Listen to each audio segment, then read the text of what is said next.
Tu ouvres les yeux, mais tu n'es pas réveillé. Tu respires, mais tu n'es pas vivant.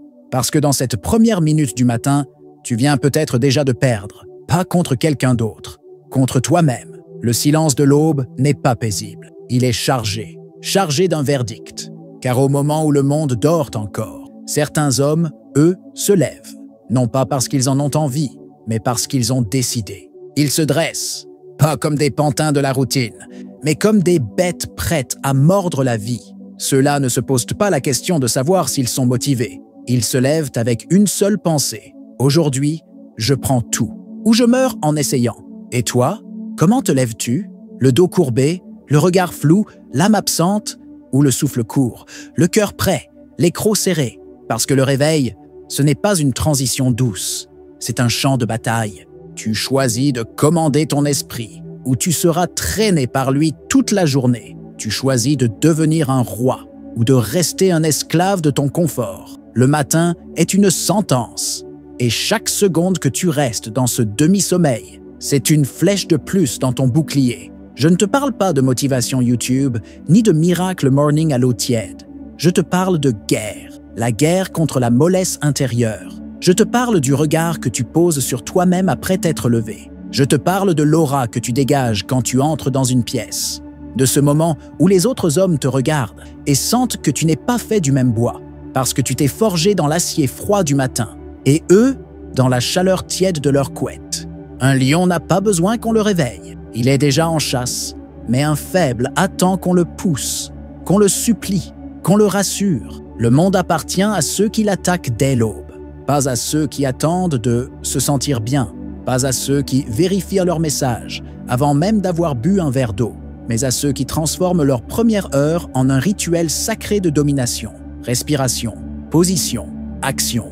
Chaque geste devient un ordre donné à ton esprit. Je suis au contrôle. Alors aujourd'hui, je t'ordonne d'écouter, pas comme un spectateur, mais comme un homme prêt à reprendre le trône. Je vais te montrer pourquoi ton corps crie chaque matin, mais que tu refuses de l'entendre. Je vais te dévoiler la science, la philosophie et les arts de guerre qu'utilisaient les plus grands pour transformer chaque aube en un cri de guerre. Et je vais t'arracher à ta passivité, une pulsation à la fois. Tu as deux choix, devenir le prédateur du jour ou devenir sa proie. Maintenant, montre-moi de quel sang tu es fait. Commente « Je me lève en guerrier » si tu es prêt à arracher ta souveraineté au réveil, chaque jour, sans excuse. Aime cette vidéo si ton cœur bat déjà plus vite, parce que ce n'est que le début. Prépare-toi, parce que ce qui suit va décortiquer tes mécanismes, exposer ta mollesse et reconstruire ton esprit, à la manière d'un roi, à la manière d'un lion. Quand tu sors du lit, tu crois que tu décides, tu crois que tu es aux commandes. Mais la vérité est brutale. C'est ton corps qui parle en premier. Et la plupart du temps, tu l'ignores. Ton dos s'arrondit, tes épaules tombent, tes yeux fuient le miroir, ton souffle est court. Et déjà, tu as perdu. Car ton corps, au réveil, est un messager. Il ne ment jamais. Il révèle ce que ton mental cherche à camoufler. Et tu sais ce qu'il révèle la plupart du temps?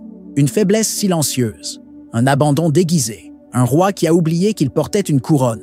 Le problème, ce n'est pas ce que tu fais après ton café, c'est ce que tu incarnes avant même d'avoir posé un pied par terre. Ton langage corporel est ta première déclaration de guerre, et la plupart des hommes déclarent forfait sans le savoir. Redresse ton dos, respire profondément, tiens ton menton haut. Ce n'est pas une posture de yoga, c'est une invocation au combat. Les anciens guerriers le savaient. Les samouraïs se tenaient droits, comme des sabres. Les Spartiates marchaient comme des statues de bronze.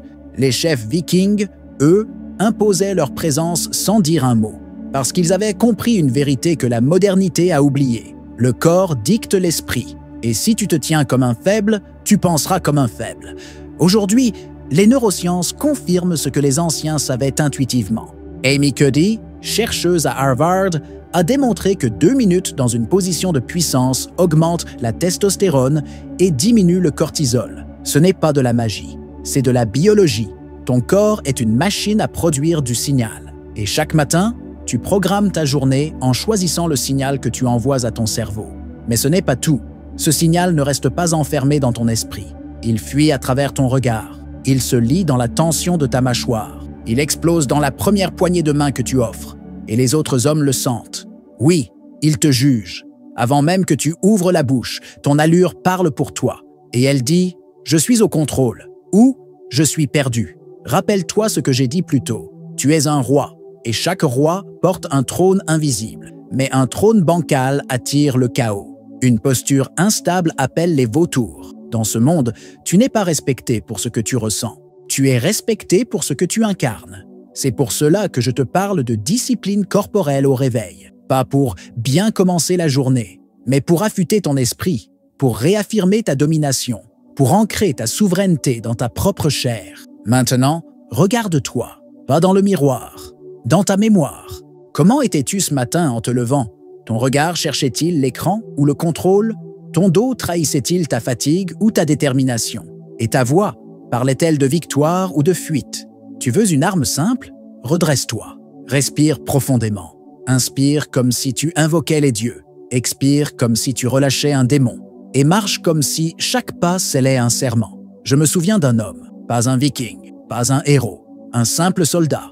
Il avait été rejeté, moqué, brisé par les siens. Chaque matin, il montait une colline près de sa caserne, seul, sans bruit. Il y allait avant tout le monde, pas pour s'entraîner, pas pour méditer, mais pour y affirmer son existence.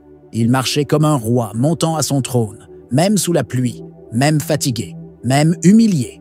Et un jour, les autres ont commencé à le suivre. Ils n'ont rien dit, ils ont juste vu et senti. Ils ont reconnu un homme qui, chaque matin, renaissait plus fort que la veille. Ce rituel, c'est ça que tu dois créer. Pas une habitude creuse, pas une routine à la mode. Un appel sacré, une déclaration de guerre, à toi-même, à ton passé, à ta peur. Ne me dis pas que tu veux changer si tu refuses de rééduquer ton corps. Ton esprit ne te suivra jamais si tu continues à marcher comme un esclave.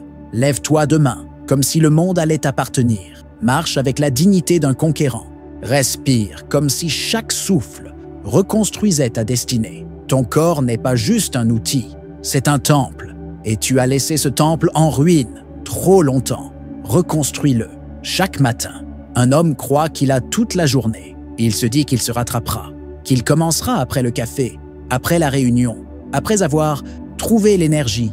Mais cette croyance est une illusion douce, une ruse de l'esprit pour justifier l'inaction.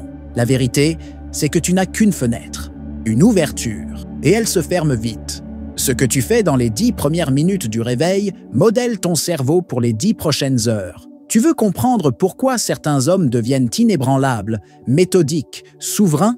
Parce qu'ils ont compris ce que la science moderne commence à peine à formuler. Le réveil est un champ magnétique d'opportunités, un territoire sacré où ton esprit est malléable, un moment de plasticité où ton destin est encore souple. Et chaque geste, chaque pensée que tu y imprimes devient une empreinte dans la pierre. Charles Duhigg, dans ses travaux sur les habitudes, l'a dit clairement. Le cerveau adore la répétition matinale. Et Roy Baumeister, avec sa théorie de la volonté, a démontré que notre force de décision est comme un muscle. Elle se fatigue, elle s'use, et elle est maximale, le matin. Cela veut dire quoi? Que si tu ne plantes pas ton drapeau au réveil, si tu ne domines pas ton esprit dès les premières minutes, tu perds l'occasion la plus puissante de la journée pour prendre l'ascendant. Et le reste du jour, tu ne fais que courir derrière toi-même. C'est pourquoi je parle de discipline implacable, pas celle des moines, pas celle des athlètes dopés au like, mais celle des chefs de guerre, celle des hommes qui savent qu'une seule décision peut entraîner un royaume à sa perte ou à sa gloire. Chaque matin est un champ de bataille miniature, et la victoire se joue avant même que les autres ne s'habillent. C'est dans ce silence, dans cette obscurité, dans ce froid que tu affirmes « Je suis vivant, je suis prêt, je suis dangereux ». Tu penses que c'est extrême? Alors regarde autour de toi. Regarde les visages ternes, les corps lents, les décisions molles. Ceux qui se lèvent sans mission deviennent vite les serviteurs de ceux qui en ont une. La discipline matinale, ce n'est pas un luxe, c'est un acte de souveraineté. Un roi ne se lève pas quand il veut, il se lève quand il doit. Et il transforme chaque geste en commandement. Ce que tu fais au réveil crée un effet domino, un petit acte de puissance. Appelle un autre, puis un autre. Et au bout d'une heure, tu es un autre homme. Et au bout d'une semaine, ton entourage ne te reconnaît plus. C'est l'effet boule de neige. Une victoire minuscule, un lit fait, un étirement, une posture de force, une décision immédiate. Et soudain, ton cerveau réagit. Il enregistre. Je suis l'homme qui fait. Et tout ton système nerveux s'aligne. Tes hormones, ton attention, ta perception du monde changent. Le philosophe stoïcien Épictète disait « La liberté, c'est l'obéissance à la raison. » Et il avait raison, parce que l'homme libre n'est pas celui qui fait ce qu'il veut, quand il veut. C'est celui qui se donne des ordres et les exécute sans négociation. Chaque matin, tu es face à une croisée des chemins. Et la décision du roi, c'est de trancher. Pas de consulter son humeur, pas d'attendre un signe, mais de frapper. Sans justification, sans explication, juste parce que c'est nécessaire.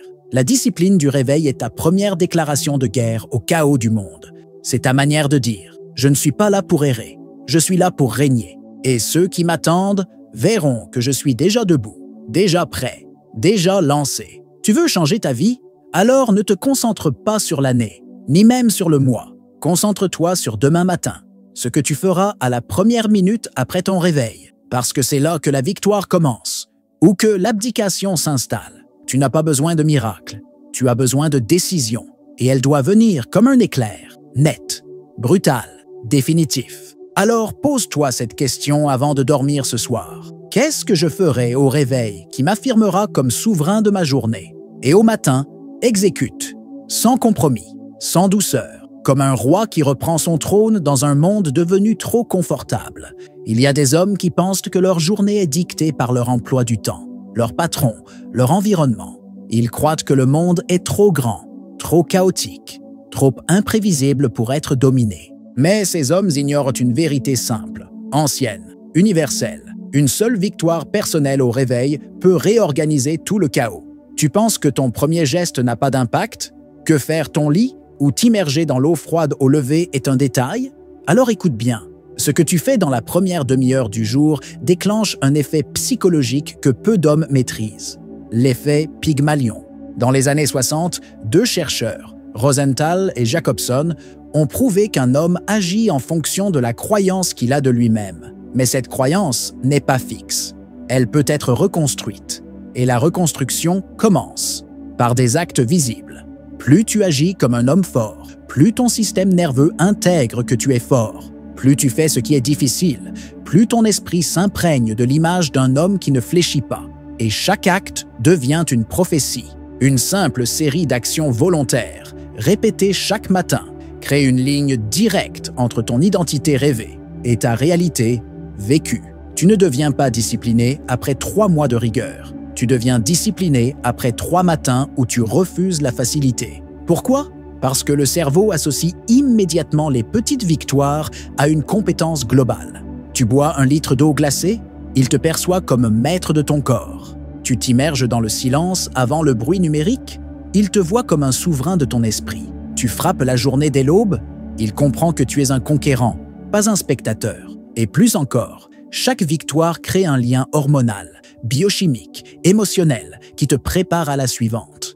Tu ressens un pic de dopamine après avoir exécuté ce que tu redoutais. Et ce pic devient ton carburant. Il t'ouvre la porte à une nouvelle action volontaire, plus audacieuse, plus structurée. C'est là que naît l'effet boule de neige. Une décision entraîne une autre. Un geste en appelle un second. Et bientôt, ta journée n'est plus une succession d'obligations, mais un enchaînement de conquêtes. 12 heures plus tard, tu as pris de meilleures décisions. Tu as mangé différemment, parlé différemment, réagi différemment. Non pas parce que tu t'es forcé, mais parce que tu étais déjà dans un état de puissance. Tu veux savoir comment certains hommes deviennent inarrêtables? Ce n'est pas parce qu'ils sont surhumains, c'est parce qu'ils ont accumulé 3 ou 4 victoires invisibles avant même que les autres n'aient commencé à se plaindre. Et ces victoires, elles ne sont pas spectaculaires. Elles sont souvent silencieuses, mais elles changent tout. Une poignée de main plus ferme, un silence plus présent en réunion, une voix qui porte plus loin, un regard qui fait détourner les faibles. Chaque choix juste dès le réveil est une hache qui taille la forme de l'homme que tu deviens. Et tu la tailles avec soin, avec fureur, avec intention. Alors pose-toi cette question, non pas comme un penseur, mais comme un bâtisseur. Quelles sont les 3 victoires immédiates que tu peux gagner chaque matin? Pas 10, pas 20, 3. Et tu les exécutes avec une précision militaire. Peut-être c'est une douche glacée, peut-être un cri de guerre intérieure, peut-être la révision d'un objectif précis. Ce n'est pas le geste qui compte, c'est le message qu'il envoie. Et le message est toujours le même. Je commande, je gouverne, je vins. Ceux qui te regardent plus tard dans la journée ne verront pas ce que tu as fait le matin, mais ils sentiront que tu as commencé différemment. Et ils t'écouteront, même en silence. Répète cela 1 fois, 2 fois, 10 fois. Et dans 1 semaine, ton entourage te perçoit comme une force tranquille. Dans 1 mois, tu es celui que l'on consulte. Et dans 1 an, tu es celui qu'on suit. Tout ça parce que tu as décidé de ne pas perdre la première bataille. Il y a un moment, juste après le réveil, où tout se joue. C'est un moment si petit, si silencieux, que la plupart ne le remarquent même pas. Mais c'est là que l'homme fort se sépare de l'homme faible. Ce n'est pas une question de motivation, ce n'est pas une question de fatigue, c'est une question de décision. La majorité des hommes repoussent ce moment. Ils consultent leur téléphone, ils étirent leur paresse. Ils négocient avec leur volonté comme un esclave quémandant 1 heure de répit. Mais dans la tête d'un roi, ce moment ne dure pas. Il est tranché, instantané, non négociable, car chaque seconde de doute est une fissure dans le mur de ton royaume. Comprends ceci. Si tu hésites, tu donnes du pouvoir à l'ennemi. Et l'ennemi, ce n'est pas ton voisin, ce n'est pas ton patron, ce n'est pas ton ex. L'ennemi, c'est ton esprit conditionné à fuir, à se réfugier dans la mollesse, à préférer le confort au commandement. Chaque matin, tu es face à un choix. Ce n'est pas une métaphore, c'est une vraie croisée des chemins. Soit tu te lèves avec intention, tranchant, brutal, comme un chef prêt à guider une armée. Soit tu te laisses glisser, sans bruit, dans la marée tiède de l'inaction. La décision du roi n'attend pas. Elle ne cherche pas l'approbation. Elle ne demande pas la permission. Elle se pose. Elle frappe. Elle imprime. Il y a des hommes qui, au premier son du réveil, sautent du lit comme si l'alarme annonçait une invasion. Pas parce qu'ils sont pressés, mais parce qu'ils savent que chaque seconde compte. Pas parce qu'ils sont parfaits, mais parce qu'ils refusent de négocier avec leur médiocrité. Ils savent que la mollesse du réveil se prolonge en mollesse dans les décisions, et que la mollesse dans les décisions devient mollesse dans le caractère, et que la mollesse du caractère détruit les royaumes. Un roi n'attend pas que la motivation vienne. Il crée l'élan en frappant le premier. Et ce premier coup, c'est son choix de se lever, de s'aligner, de frapper la journée, sans attendre qu'elle lui offre quoi que ce soit. Il y a un test que je donne à ceux qui veulent que me suivre. Coupe ton réveil, lève-toi en silence et reste debout, sans parler, pendant 1 minute. Observe ce que tu ressens. Lutte contre l'envie de te rasseoir. Respire profondément. Tiens la position. Si tu tiens, tu es déjà différent. Tu as déjà tranché. Tu as déjà commandé. Parce que ce n'est pas l'action spectaculaire qui crée le roi. C'est la maîtrise silencieuse. C'est la capacité à décider sans bruit, sans gloire, sans témoin. C'est là que naît la puissance. Tu veux bâtir un empire? Commence par la minute où tu ouvres les yeux. Tu veux te faire respecter? Commence par respecter ton propre timing. Tu veux diriger? Commence par te diriger toi-même, sans délai, sans hésitation. Chaque jour est une guerre, et chaque matin est l'ouverture du front.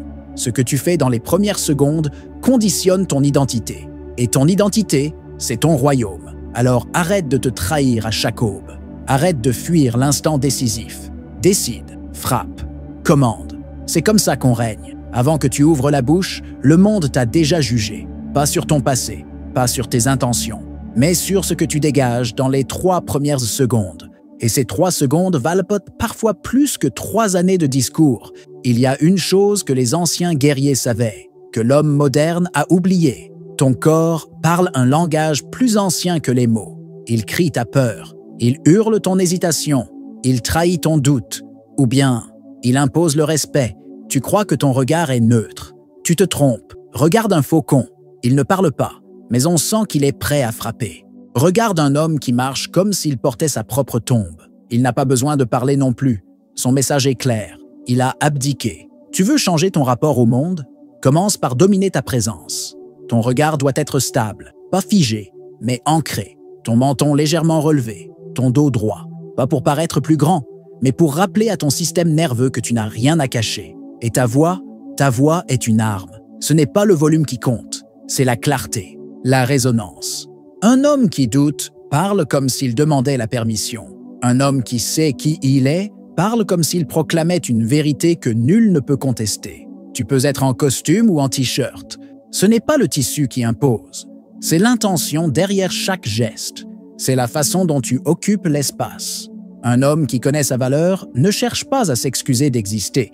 Rappelle-toi, dans les tribus anciennes, avant même que la parole soit développée, le chef était reconnu par sa stature, par son immobilité dans le chaos, par sa façon de regarder les autres hommes sans jamais baisser les yeux, par sa capacité à tenir un silence plus puissant qu'un discours. Aujourd'hui encore, cette vérité demeure. Quand tu entres dans une pièce, ton corps vote pour ou contre toi. Si tu ne le maîtrises pas, il vote la peur, il vote la soumission, il vote le manque. Alors entraîne-le, pas à marcher comme un robot, mais à vivre comme un roi.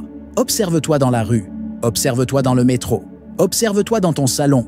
Est-ce que ton corps incarne ton ambition ou trahit-il ton inconfort? Fais le test. Entre dans un lieu public, sans téléphone, sans musique, sans lunettes noires. Marche lentement, respire calmement, regarde droit devant toi et observe ce qui se passe. Les regards changent, les comportements changent, parce que ton aura a changé. Ce n'est pas de la magie, c'est de la biologie. Ton langage corporel active des récepteurs dans les cerveaux de ceux qui te voient. Et eux, sans le savoir, te classent, chef ou suiveur. Et si tu veux inverser la hiérarchie silencieuse, ce n'est pas en parlant plus fort, c'est en parlant moins, en parlant avec intention, en étant présent, en étant là. Rappelle-toi ce que je t'ai dit plus tôt. Tu es un roi, mais un roi qui n'incarne pas sa souveraineté est vite renversé. Et ce renversement ne vient pas d'un ennemi extérieur. Il vient du doute qu'il tolère en lui. Chaque matin, quand tu sors de chez toi, pose-toi une seule question. Est-ce que mon corps annonce mon retour ou ma fuite? Et si la réponse te déplaît, change-la immédiatement, parce que le monde ne t'attendra pas, et tes ennemis non plus. Tu sais maintenant. Tu sais ce que ton corps dit avant toi. Tu sais que chaque geste, chaque souffle, chaque seconde au réveil façonne ton royaume intérieur. Et tu n'as plus d'excuses. Tu ne peux plus prétendre ignorer. Tu ne peux plus fuir derrière les habitudes molles. Tu ne peux plus trahir ton potentiel sans en porter la honte. Tu n'es pas en retard dans la vie. Tu n'as pas été oublié par la chance. Tu as simplement retardé trop de décisions. Mais maintenant, c'est fini. Dès demain, tu te lèves comme un roi. Tu marches comme un roi. Tu agis comme un roi. Pas parce que c'est facile, mais parce que c'est ton devoir. Parce qu'un homme qui n'impose pas sa présence dès l'aube sera effacé par ceux qui osent rugir. Ce monde n'a pas besoin de plus de passivité. Il a besoin de toi, debout, ancré, précis. Il a besoin que tu te réveilles avec l'intensité d'un conquérant. Il a besoin que tu abandonnes le mensonge du confort pour embrasser la vérité du feu intérieur. Tu voulais des réponses?